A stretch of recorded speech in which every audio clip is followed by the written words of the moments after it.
The Constitution of India, that document which sets the framework of the relationship between the citizens and the government. The most important purpose of a constitution is to draw a limit on the powers of the government by outlining a framework within which the government must function. India's constitution has been the cornerstone of the nation for 70 years now, yet its significance has never been more emphasized than it is today. That is why India Today is proud to present a comprehensive series that documents the history of India's constitution. As we begin this series, it may be an appropriate moment to recall the solemn resolve outlined in the preamble of our constitution. We the people who gave unto ourselves a constitution is deep with meaning and implications. It is our constitution. It's a mirror that reflects the nation's aspirations and a blueprint for building a better tomorrow. I'm Preeti Chaudhary, and I am indeed honored to be your guide in this journey that details, explains, contextualizes the constitution of our country. Welcome to its first episode, The Constitution, a series. We, the people of India, have solemnly resolved to constitute India into a sovereign, democratic republic, and to secure to all its citizens justice, social, economic, political, and equality of status and opportunity. I adopt, enact, and give ourselves this Constitution.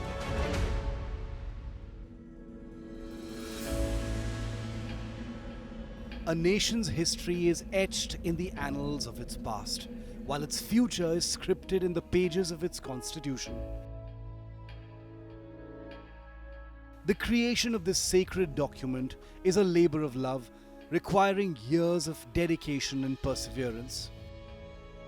The Constitution is a beacon of hope, illuminated by the courage of visionaries who shaped its words. The Constitution of India, a magnum opus that took 2 years, 11 months and 18 days to craft, stands as the longest and most comprehensive constitution in the world.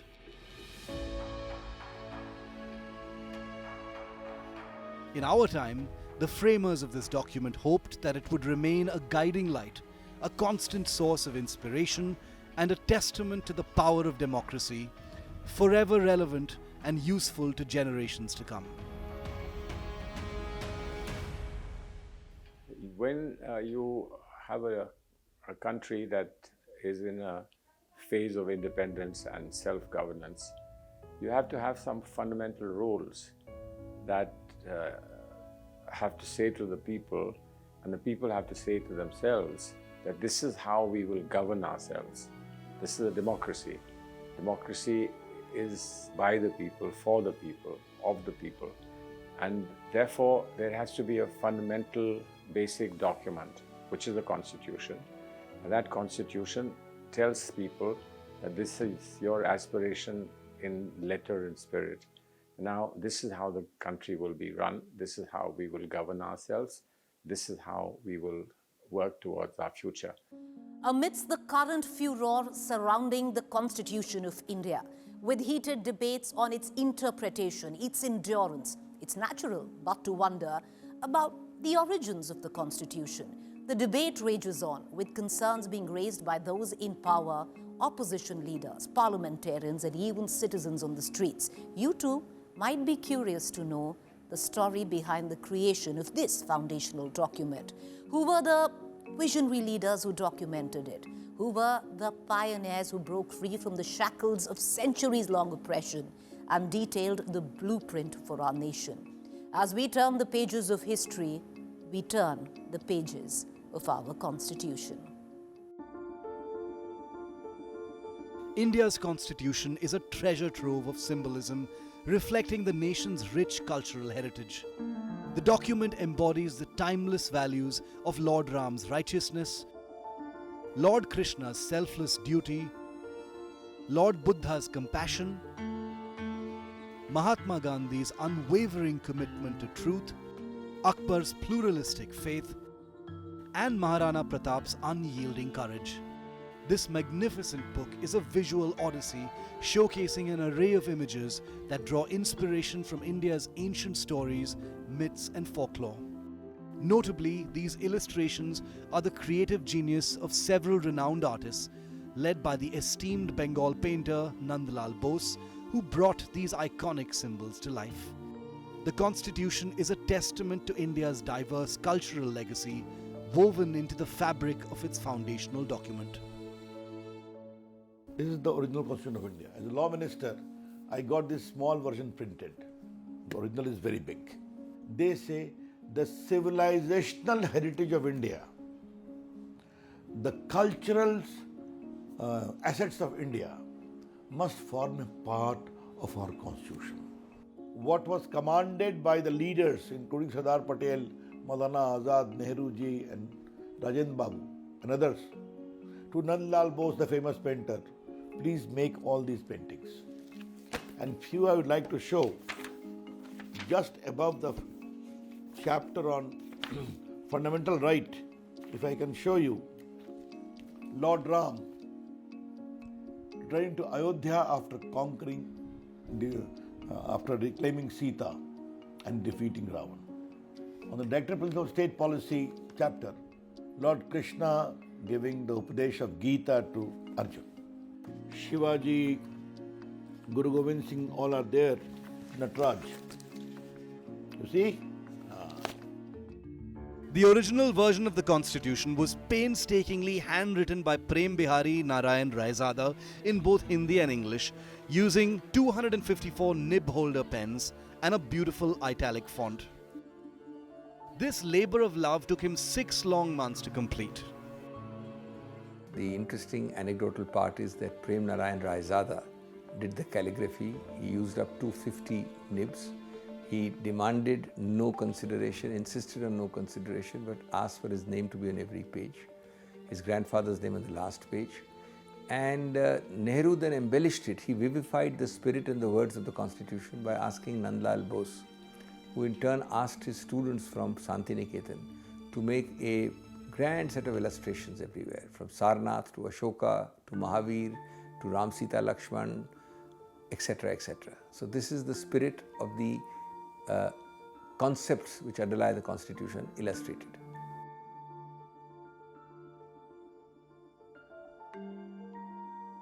The world's largest democracy, India's journey to creating its constitution was a prolonged and an arduous one.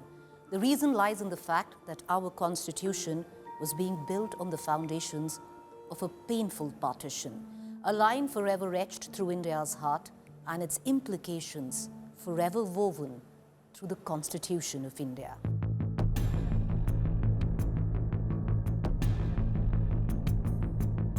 As we delve into the Constitution of India, we find ourselves transported back to 1946, a pivotal year when the promise of freedom began to dawn on the Indian horizon. The Second World War had just concluded, and in its aftermath, England's political landscape underwent a significant shift. Prime Minister Winston Churchill, who had led the country to victory, unexpectedly lost the general election, making way for Clement Attlee, the leader of the Labour Party, to take the reins. Attlee promptly dispatched a delegation of 3 cabinet ministers to India, tasked with drafting a proposal for the country's independence and laying the groundwork for a new constitution. This historic endeavour came to be known as the Cabinet Mission, helmed by the esteemed Sir Stafford Cripps. Upon their arrival in India, the team's first engagement was with Mahatma Gandhi, marking the beginning of a crucial dialogue that would shape the course of India's future. I do wish our hopes come true when we meet in Simla, but it is important that you're also present there. What will I do there? I'm neither a member of the Congress nor of the Muslim League or of the other outfits that you have invited there. But still, we will need your wise counsel in Simla when discussions are held about an interim government and a new constitution for India. It was the summer of 1946, and the Lard Sahib's mansion in Shimla was chosen as the venue for a historic meeting. The Congress Party delegation, comprising leaders such as Maulana Abul Azad, Jawaharlal Nehru, Sardar Patel, and Khan Abdul Ghaffar Khan, arrived for the talks. The Muslim League contingent included Muhammad Ali Jinnah and his trusted aide Liaquat Ali Khan. Additionally, Nawab Hamidullah of Bhopal represented the Raje Rajwado faction. Friends, the winds of change have swept the old order all over the world, ever since this bloody war has started. And our new Labour government of Britain is of the opinion that the time has come for Indians to decide how they are going to govern themselves.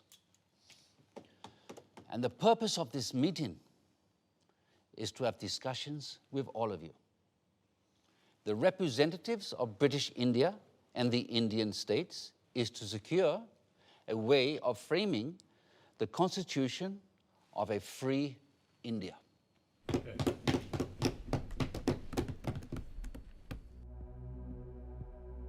As discussions about the constitution began, hopes rose that the country could be united. Maulana Azad extended an olive branch to Jinnah, but the latter refused to shake hands, viewing Azad as a traitor to the Muslim cause. Undeterred, Azad persisted in his efforts and proposed the formation of a constituent assembly to draft the Constitution of India. मैं और मेरे साथी इस वक्त यहाँ पूरे हिंदुस्तान की आज़ादी की पेशकश लिए मौजूद हैं। बाकी मसाइल दोयम हैं जो हम बाद में भी तय कर सकते हैं। अपनी कॉन्स्टिट्यूएंट असेंबली में जो जमा होगी एक आज़ाद हिंदुस्तान के ख्वाब की ताबीर करने के लिए। Dreams that may turn into nightmares for the Muslims of this country if we allow the Congress to have its way. That's why it's imperative that we Muslims of India have our own group of states that may decide its own constitution. What are the groupings you have in mind, Mr. Jinnah? All the Muslim majority states like Sindh, Punjab, Balochistan, and Northwest Frontier Province will form the first group, and the states of Assam and Bengal will be in the second group. Mr. Jinnah, if, as you suggest, these groups separate from the body of India, but then pray tell us, what is left for the Constituent Assembly to make laws for? The rest of India in the center and the south? And what happens to the princely states? Well, they can have their own constituent assemblies. This is not acceptable to us. We are here to discuss the fate of a united India, not to break India into pieces. And if this is the purpose of this mission, I'm afraid we have no business being here. The British had lots of problems in fulfilling the cabinet mission because Jinnah had decided to be obstructive. In 1945 June, it failed because he insisted that only Muslim League members should be there from the Muslim community. The whole idea behind it must be remembered, it was a two-religion, two-nation theory, whereas India and the Congress in particular wanted a uniform, overall holistic approach, not a two-religion, two-nation theory. Then in 46 it again failed because he insisted on some crazy idea of two sets of states governed by the British as a ringmaster sitting on top in the center, which was diluted and limited. Ultimately, the British struggling with these absolutely diverse views because the Congress wanted a strong center and no division on religious lines, no two sets of states.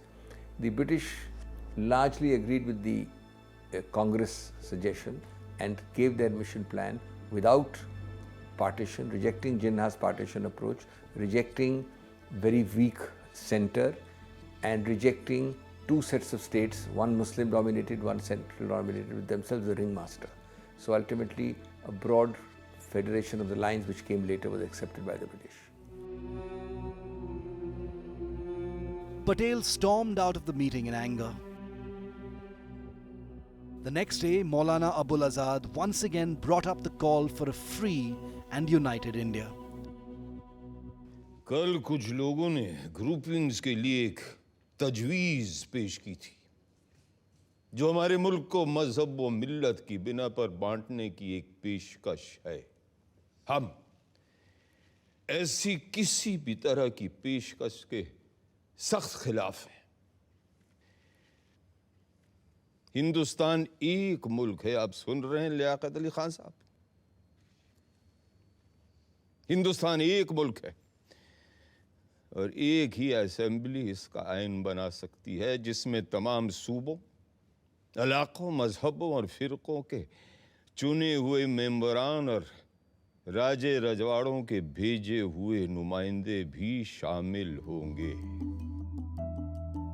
The British had long employed the policy of divide and rule in India. As a result, it was concluded on May the 16th, 1946, that there would be two separate constitutions, one for Hindus and one for Muslims.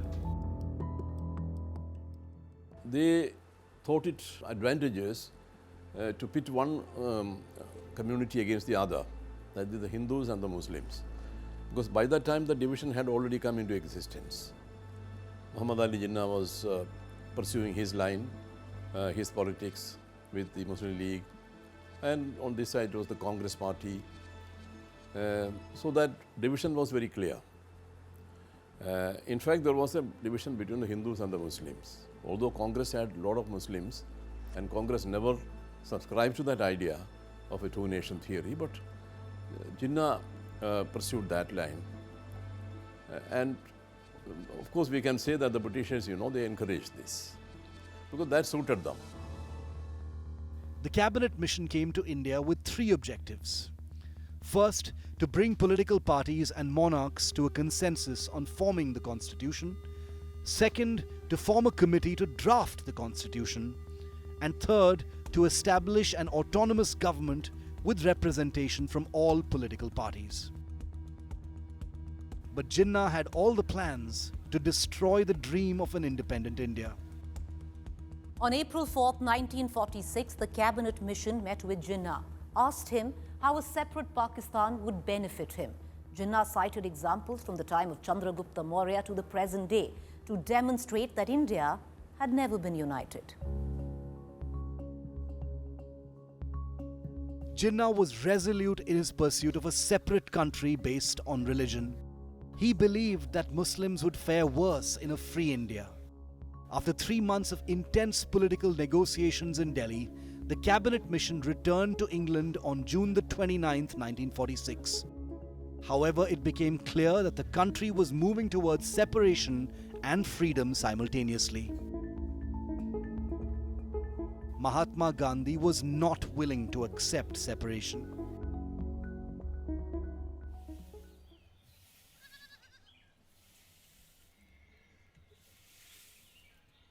Bapu, working committee ने जिन्ना साहब की groupings की तजवीज़ के खिलाफ एक resolution pass किया है।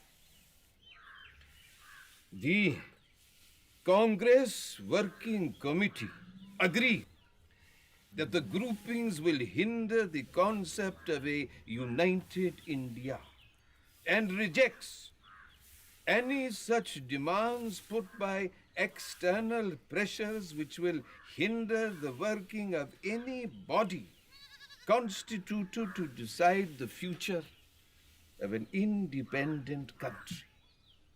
There should be a sovereign body for the purpose of drafting the constitution, and it must be unhindered by any external authority. ये है हमारा दस्तावेज बाबू। हम अपने देश का बंटवारा कभी कबूल नहीं कर सकते। अंग्रेजों ने हमारे साथ चाहे कुछ भी किया हो, उनके कैबिनेट मिशन ने अपना काम पूरा कर लिया है और अब उन्हें जल्दी है कि वो हमारी छाती से उतरें और जाएं। अब ये हम पर है कि हम कैसे अपनी इस दुखी अभागी धरती को सुखी और भाग्यशील बनाएं। Gandhi's relentlessness ultimately failed to prevent partition.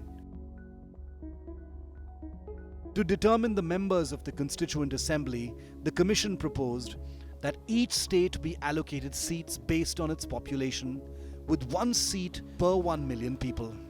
The seats would then be distributed among Hindus, Muslims, and Sikhs, with each representative elected by the people of their own religion.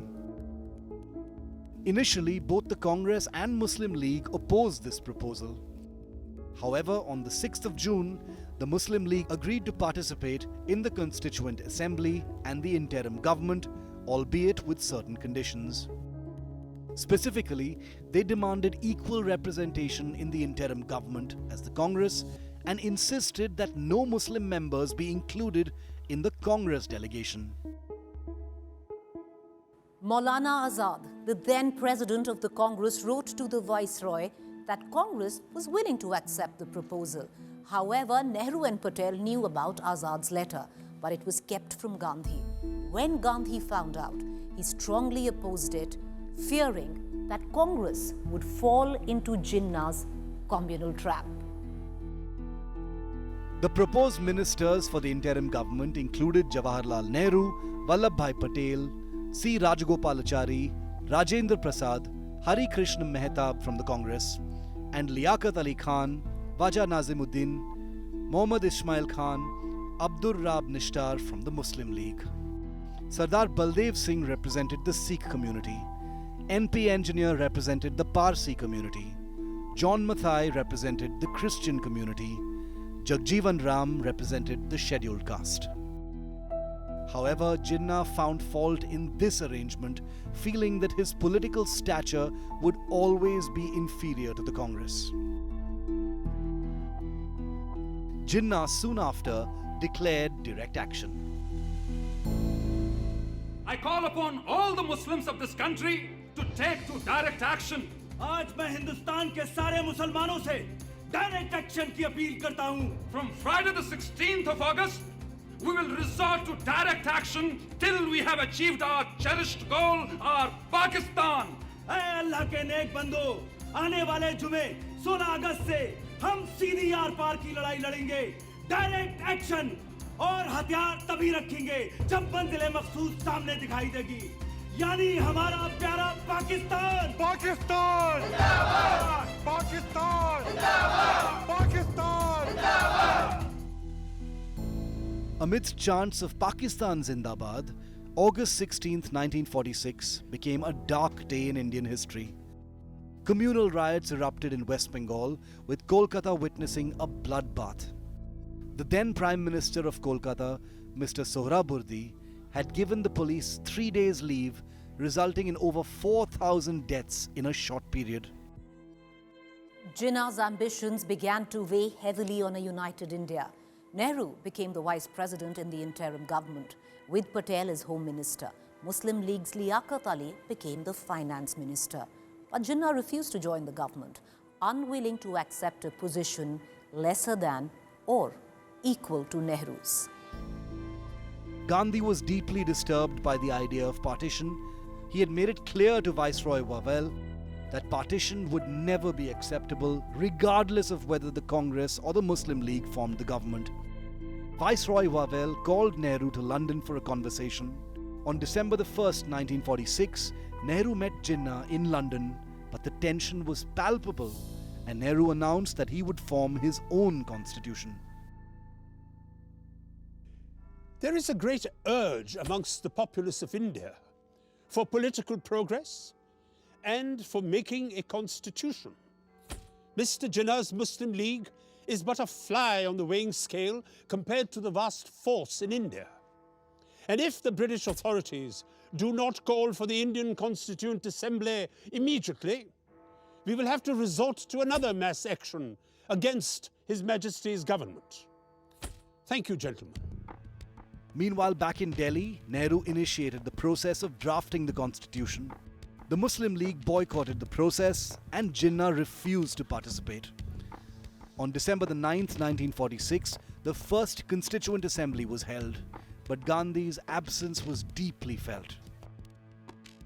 Jagjeevan Ram convinced Gandhi to participate, and although he didn't join the process, he provided a mantra that became the foundation of the Constitution. आइए आइए जगजीवन बाबू, मुझे पता है हम चाहे दुनिया का सबसे सुंदर संविधान क्यों न बना लें, पर वो भी बेकार साबित होगा अगर उसे अमल में लाने वाले लोग ना हुए। बापू, मुझे पूरा विश्वास है कि हमारे यहाँ ऐसे अच्छे आदमियों और औरतों की कोई कमी नहीं है जो हमारे संविधान को कारगर करके दिखाएंगे। इसीलिए हम सब आपका आशीर्वाद लेने आए। बापू के आशीर्वाद हमेशा तुम्हारे साथ है, पर आज मैं तुम्हें एक तावीज़, एक टोटका दूंगा जो शायद तुम्हें सही संविधान बनाने में मदद करे। आप और तावीज़? बापू, मुझे लगता था आप तंत्र मंत्र यंत्र में विश्वास नहीं रखते। पर इस मंत्र पे पक्का विश्वास है मेरा। जब कभी अपने आप को शंका में घिरा पाओ तो इस परीक्षा को अपनाना।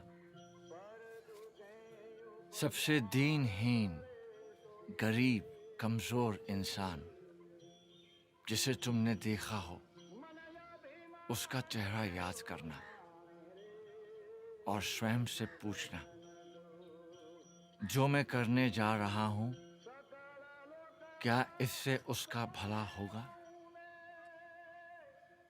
इस कदम से क्या उसे कुछ मिलेगा या नहीं? इससे क्या वो अपने भाग्य और जीवन को सुधार पाएगा या नहीं? या यूं कहो, ऐसे करोड़ों को स्वराज मिलेगा या नहीं, जो तन और मन की भूख से तड़प रहे हैं, जिनके पेट भी खाली है और हृदय भी। फिर देखना, तुम्हारी सारी शंकाएं। Sachidanand Sinha became the working president. But soon after, Dr. Rajendra Prasad was elected as president.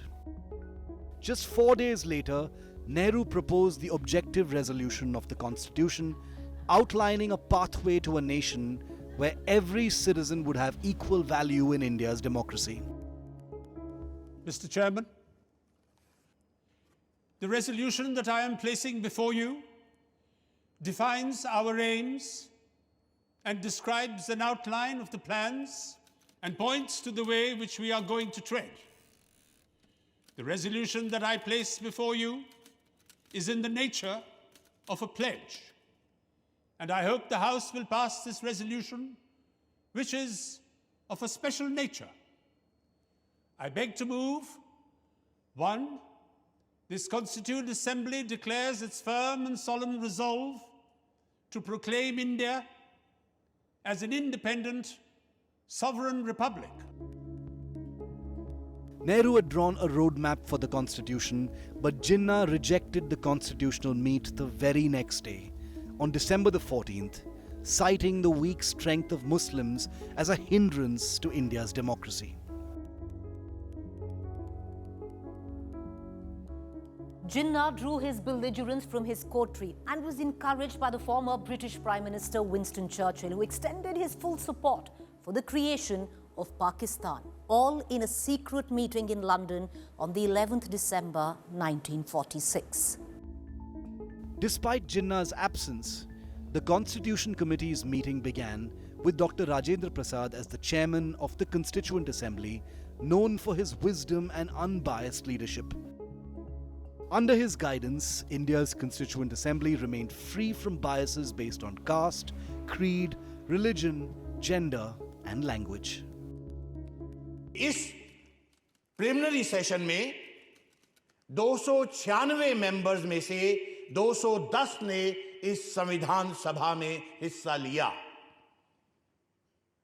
और इन 210 मेंबरान में से 155 Hindu, 30 scheduled caste, 5 Sikh, 6 Indian Christians, 5 backward tribes के नुमाइंदे, 3 एंग्लो इंडियंस, 3 पारसी और 80 में से 4 मुसलमान भी शामिल रहे हैं। सबसे बड़ी कमी मुस्लिम लीग के सदस्यों की रही है और हम सबको इस बात का बेहद अफसोस है। लेकिन जो संख्याएं मैंने गिनाई हैं उनसे यह साफ जाहिर हो जाता है कि इस असेंबली को सिर्फ एक मेजर कम्युनिटी का नुमाइंदा बताना या सिर्फ हिंदुओं की सभा कहना तथ्यों के साथ सरासर खिलवाड़ है। Nehru's proposal seemed threatening to India's monarchs, who feared for their existence once the British left.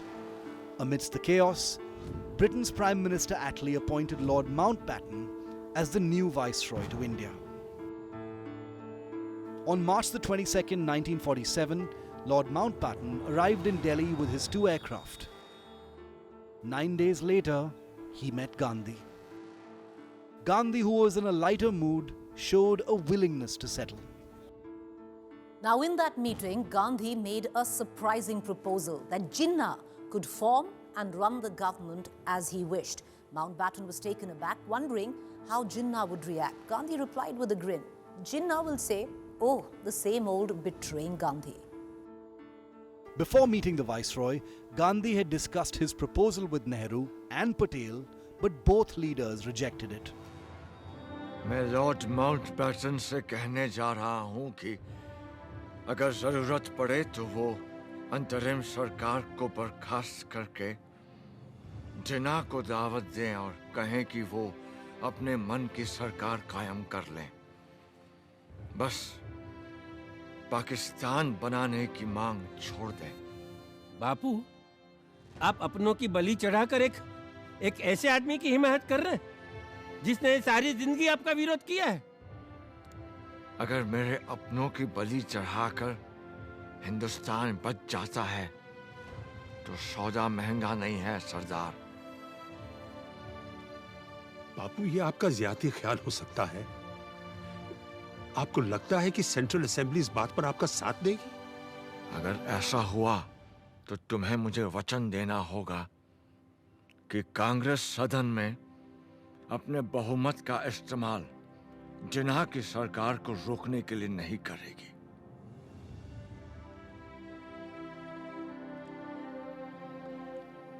Bapu,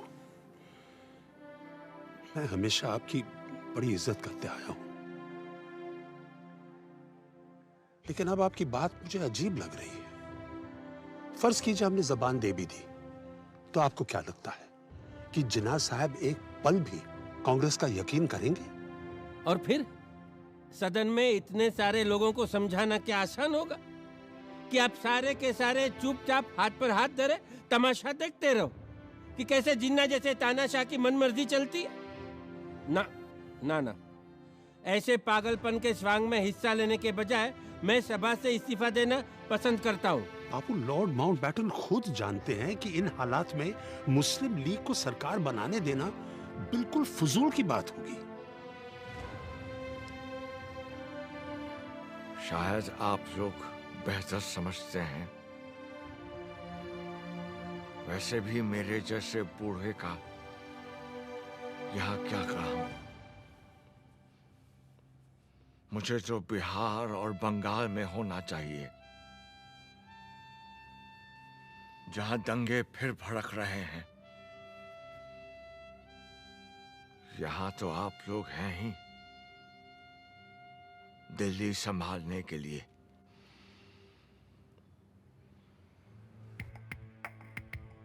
Gandhi was against partition, but members within the Congress were divided. While leaders like Nehru, Patel and Govind Vallabh Pant favoured partition, others like Maulana Azad and Purushottam Das Tandon opposed it. Eventually, Patel made it clear that partition was unavoidable.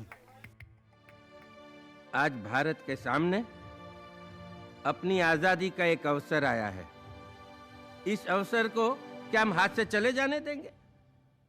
ये कहना सही नहीं है कि पहले अंग्रेजों को चले जाने दो, फिर हम सब कुछ ठीक कर लेंगे, संभाल लेंगे। अरे कैसे हल करेंगे हम सारे सवाल? क्या हाल होगा उनके चले जाने के बाद? ये कभी किसी ने सोचा है? मेरी बात शायद कुछ लोगों को अच्छी न लगे, लेकिन कभी कभी पूरे शरीर में रोग फैल जाने देने से अच्छा होता है अपने बीमार अंग को काट कर फेंक दे, अलग कर दे शरीर से। Gandhi felt that no one was listening to him anymore, but he continued to fight for his beliefs. He ensured that Dalits, especially Ambedkar, were represented in the interim government. Equality had to be in substance. We had to see and feel equality. And therefore, everyone focused on Ambedkar Sahab, and the choice was both in terms of what he represented, what his life, his whole life mission was, but also the fact that he was a very, very profound intellectual, that he was an extremely competent intellectual person, but with very strong commitments to a casteless society. So starting from a caste platform, moving forward towards a classless society is what the Constitution actually was to provide, and that was personified, I believe, in the personality of Bhimrao Ambedkar ji. असली इम्तिहान तो अब आएगा जवाहर, जब हमें अपनी सरकार बनानी और चलानी पड़ेगी। हम तैयार हैं बापू।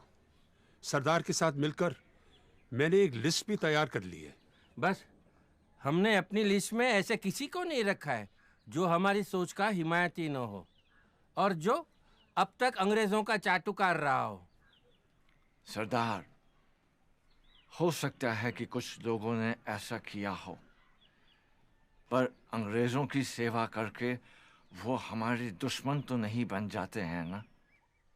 वो भी आखिरकार हिंदुस्तानी ही है, और अगर अब उन्हें मौका मिलेगा तो वो हिंदुस्तान के लिए भी अपना हुनर दिखाएंगे। ठीक बात है बापू। कैबिनेट के 14 लोग छांटते वक्त हमें और किसी बात को नहीं, सिर्फ हुनर को तरजीह देनी चाहिए। एक और बात का ख्याल रखना होगा आपको। 14 में से 7 लोग ऐसे हों जो कांग्रेस के ना हो,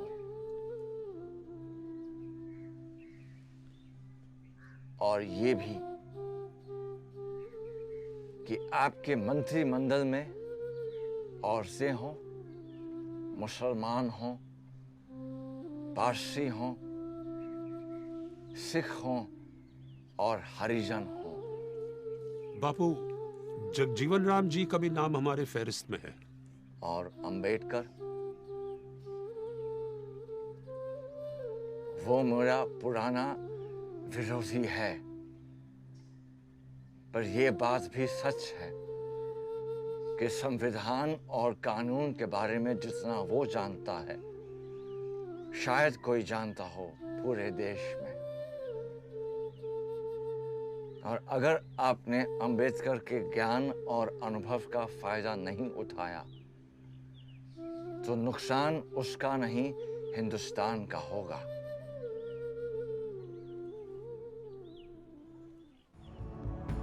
On June the 3rd, 1947, Viceroy Mountbatten announced that India would be divided. The Constituent Assembly then drafted a constitution for the newly independent nation, where communal violence was rampant, language could incite violence, and countless castes coexisted. On the 14th of August 1947, the Constituent Assembly met, marking a historic moment in India's history. Instead of the Union Jack, the Indian tricolour flag waved in the sky. At the stroke of the midnight hour, when the world sleeps, India will awake to life and freedom.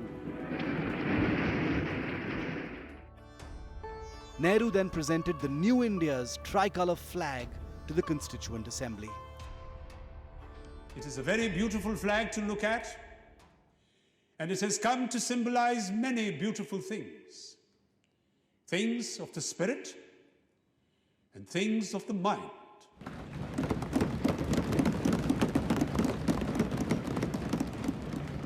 I now present to you not only the resolution, but the flag itself.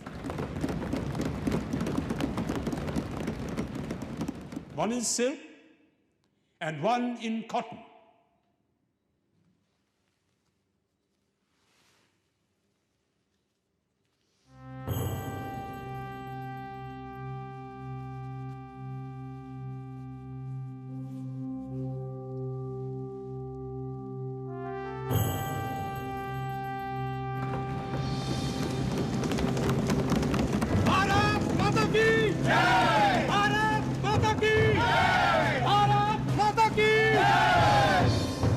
I beg to move this resolution. It was an emotional moment for the members of the Constituent Assembly. The tricolour symbolized the spirit of a new India, born out of years of struggle. It was an emotional moment for the members of the Constituent Assembly. The tricolour symbolized the spirit of new India, born out of years of struggle. That auspicious moment of freedom was a culmination of several emotions, realizing that India's freedom was finally a reality. Vande Mataram was sung for the first time in the Constituent Assembly. मैं प्रार्थना करती हूँ इस तिरंगे की छत्र छाया में रहने वालों को सारे सुख और समृद्धि मिले। जय हिंद, जय हिंद, जय हिंद, जय हिंद, जय हिंद, जय Hind. Finally, the national anthem echoed. The price of freedom was high, paid with the blood of our people, their noble sacrifice for the want of a free, independent nation. Now the process began of enshrining that sacrifice through a document that would endure time and protect the sacred fabric of this country, preserving the ethos of this wonderful nation.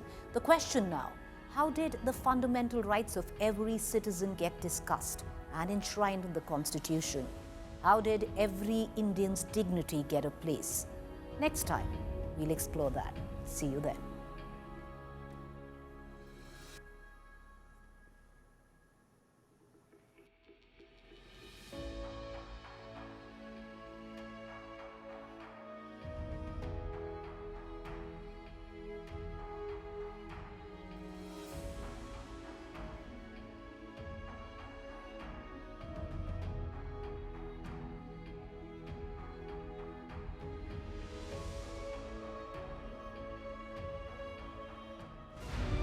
We, the people of India, have solemnly resolved to constitute India into a sovereign, democratic republic, and to secure to all its citizens justice, social, economic, political, and equality of status and opportunity. I adopt, enact, and give ourselves this Constitution.